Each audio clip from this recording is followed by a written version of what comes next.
Ito si Huyi, ang marksman na pinakamalakas ngayong season na merong unlimited heal na kaya kang durugin mapa early man or late game. Gamit na gamit talaga ang marksman na to mapa low rank man o high rank. Susubukan natin kung paano siya gamitin at kung ano-anong mga skills meron siya. Unahin natin ang kanyang passive. Si Huyi ay titira ng tatlong magkakasunod na arrow at kung mapapansin nyo, merong mark sa baba.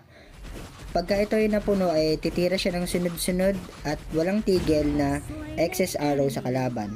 Ang first skill naman ni Huyi ay titira siya ng tatlong sunod na arrow na merong additional damage at ang passive naman ni Huyi ay magkakaroon din ng enhanced basic attack for 5 seconds.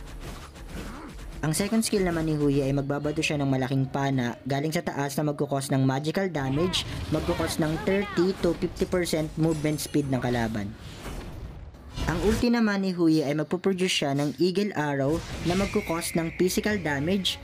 Magkakaroon ka rin ng vision sa mapa once na tumama ito sa kalaban.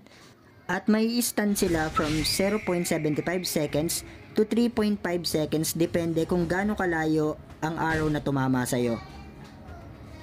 Ang combo naman ni Huyi para sa akin is ulti, second, and then first. So depende siya. Pwede ring second, first, and then ulti pag halimbawa tatakas yung kalaban. So,